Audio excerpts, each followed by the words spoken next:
Hi, I'm Sam, and I'm here with Usama. Welcome back to Bits. Today we're walking through real phishing emails that people have actually received at CrossRealms. Usama, why are we talking about these?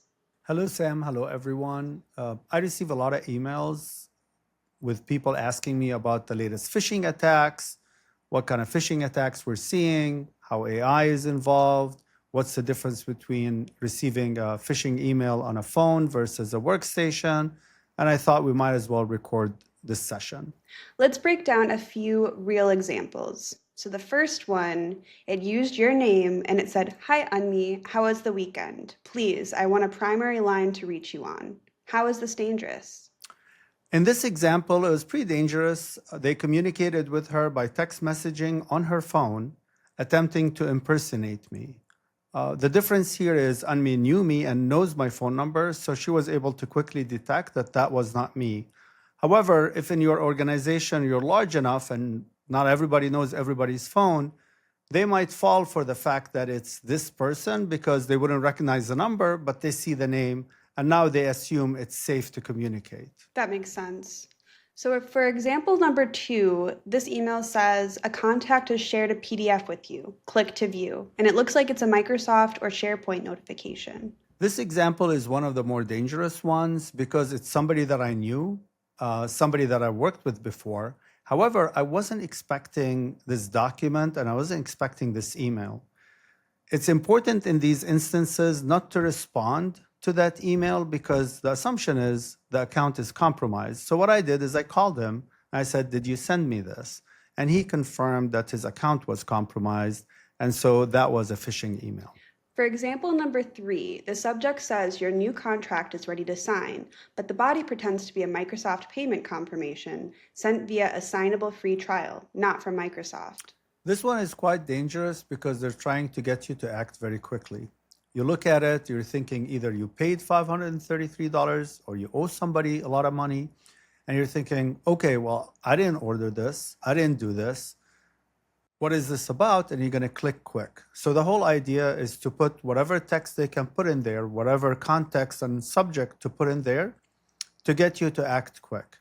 Since you're not familiar with it and you didn't order it, calm down, take a few minutes, look at the source, try to verify what the authenticity of this email, and or initiate a new communication with the vendor and figure out if this is legit. I've had something happen to me recently that's somewhat similar to this, but it was an email from PayPal, or it looked like it was an email from PayPal, saying I had just been charged $400 for something or other.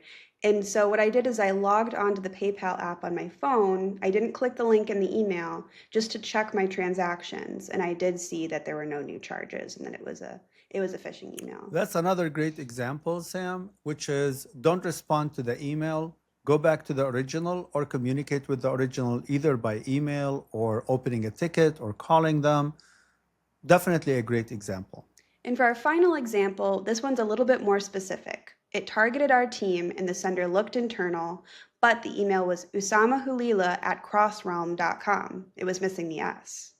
This one is some of the more dangerous phishing attacks because basically the hackers would register a domain that is similar to yours and then launch a campaign against your employees to see if any one of them would fall victim to it.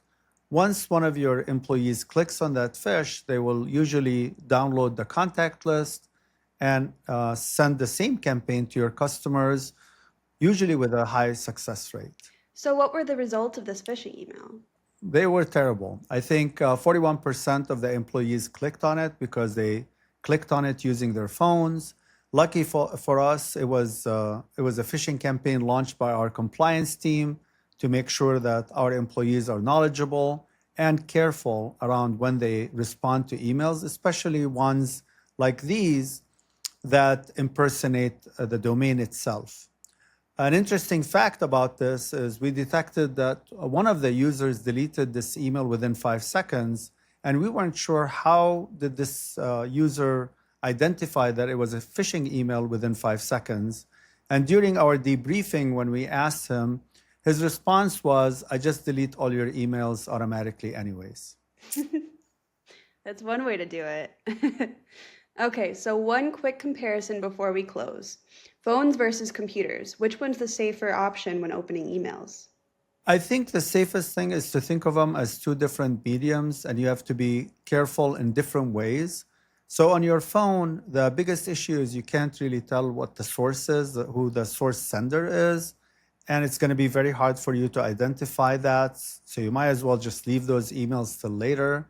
The other thing is you have a lot of things on your phone. You have your text messaging, you have your WhatsApp, social media, etc. So it's a little bit more dangerous in that aspect that the phishing attack could come in not just from an email, it could come from social media and now leak into your email. On the workstation, on the other hand, although it's safer and you can inspect it, the problems lies within the cache credentials on your browser.